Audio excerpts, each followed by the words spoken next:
Сен бүгін ыңғайлы тәсілмен есептеуді және оны әртүрлі есептер шығаруда қолдануды үйренетін боласың.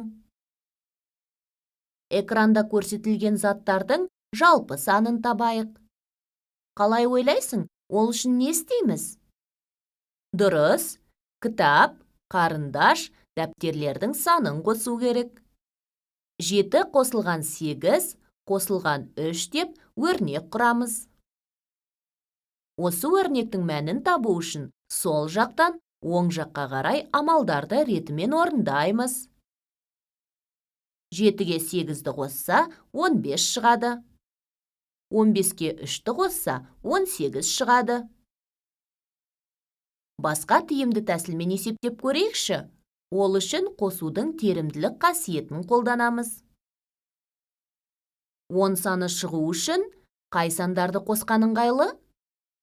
Дұрыс, 7-ге 3-ті қосқанда 10 болады. 10-ға 8-ді қоссақ 18 шығады. Ал енді 23 пен 18 сандарының айырмасын тауып көрейік. Сен 23-тен 18-ді қалай азайту керек екенін білесің. Бұны қалай тиімді тәсілмен шығаруға болады? Қара.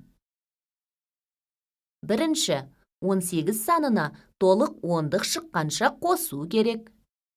20 шығу үшін неше қосу керек? Дұрыс, 2-ні. Екінші, 23-тен азайтамыз 20-ны. Тең 3. Үшінші, егерде 20 санын 2-ге арттыратын болсақ, онда нәтижені де 2-ге арттырамыз. 3 қосылған 2 тең болады 5. Олай болса, 23 азайтылған 18 тең болады 5. Есепті мұқият тыңда. Айшаның 150 теңгесі болды. Атасы оған тағы 150 теңге берді. Айшаның енді неше теңгесі бар? 100 қосу 50, қосу 100, қосу 50 деп өрнек құрып алайық.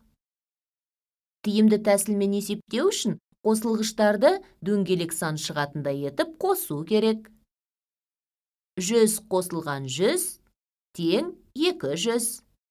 Және 50 қосылған 50 тең 100. 200 қосылған 100 тең 300.